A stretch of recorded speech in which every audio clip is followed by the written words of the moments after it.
Bonjour les amis, bon on est dimanche matin, vous vous doutez bien qu'au lendemain de la victoire du Paris Saint-Germain en finale de la Coupe d'Europe 5-0 contre l'Inter de Milan, vous n'allez pas échapper au football, mais rassurez-vous, je vais pas vous faire un long exposé sur cette soirée, je vais le faire de manière plus politique sur l'environnement de cette soirée. Bon, on va pas, honnêtement, superbe démonstration du Paris Saint-Germain, un fond technique, un fond collectif, un pressing et tout, vraiment au niveau football sublime. Donc après, on va pas dire c'est le club du Qatar, c'est l'islamisation de la France qui continue, le football c'est le grand remplacement, tout ça on le sait, je vous l'ai déjà dit, je reste simplement au football. Mais ce qui est intéressant, c'est l'environnement. Alors d'abord, puisque je vous ai fait un titre, réaction de Macron.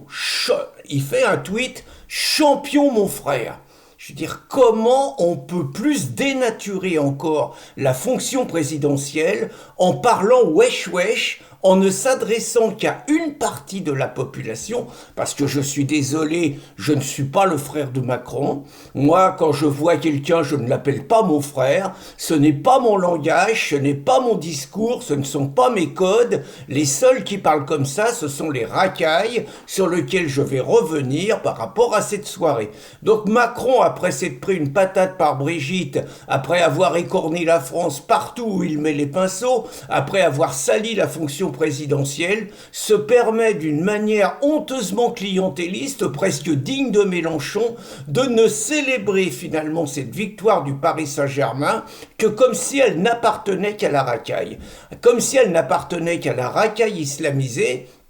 qui par ailleurs s'est encore distingué hier, comme à chaque fois qu'il y a une fête dans la capitale ou dans d'autres grandes villes de France, en perturbant la fête, en la sabotant, en multipliant les agressions contre les policiers, en multipliant les incendies de bagnoles, les incendies de poubelles. Hier, ils ont été foutre le bordel sur le périphérique, et le bilan paraît quand même particulièrement lourd, puisque j'ai cru lire ce matin que nous en étions quand même à 2 morts, une nana de 20 ans en scooter percutée par une voiture de supporters, on saura sans doute quels sont les supporters, et puis un jeune de 17 ans poignardé à mort à Dax, on saura sans doute également qui est le jeune et qui est celui qui a mis le coup de couteau. Ça signifie quand même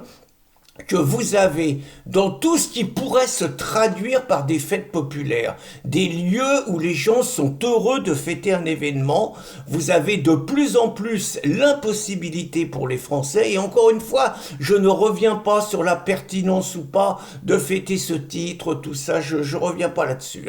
Donc vous avez systématiquement une volonté d'en découdre avec les Français qui veulent être heureux. Et vous avez un autre exemple comme ça, je vous ai mis le lien, c'est à Tarbes, c'est arrivé il y a quelques jours, vous avez des Français comme vous et moi qui sont en train de faire la fête des voisins, qui sont heureux entre eux, vous avez 5 racailles, et c'est marrant parce que l'excuse avancée est qu'ils sont ivres. Alors c'est marrant parce que quand un automobiliste est ivre et qu'il est gaulois, on lui en met plein la tête et c'est un facteur aggravant, mais pour les racailles, c'est une circonstance atténuante, vous voyez, donc les mecs se pointe à 5 mecs déterminés, vous foutez le bordel chez des gens qui peuvent avoir 50, 60 ans, qui sont pas organisés, qui sont pas prêts à faire face à une telle agression, et donc c'est des coups, c'est on va violer ta femme, on va tuer tes gosses, sale français, et tout et tout. Aucune plainte des organisations antiracistes quand même, mais sabotage d'une soirée, interdisant finalement, je le redis, aux nôtres d'être heureux. Alors, je reviens sur Macron, j'ai envie de dire, il va encore récupérer la victoire du Paris Saint-Germain, il va faire comme pour les Français quand ils avaient gagné à Moscou en 2018,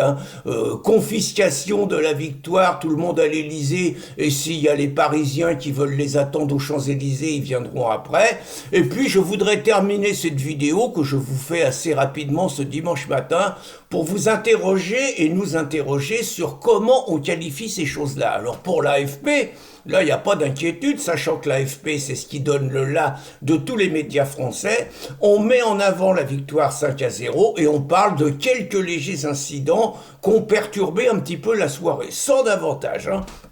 La plupart des gens vont dire que ce sont des émeutes de jeunes voyous. Et moi, je pose la question, je pose simplement la question, est-ce que ce sont des émeutes ou est-ce que c'est un djihad autour du sport? Je vous invite à réfléchir. Bonne journée les amis!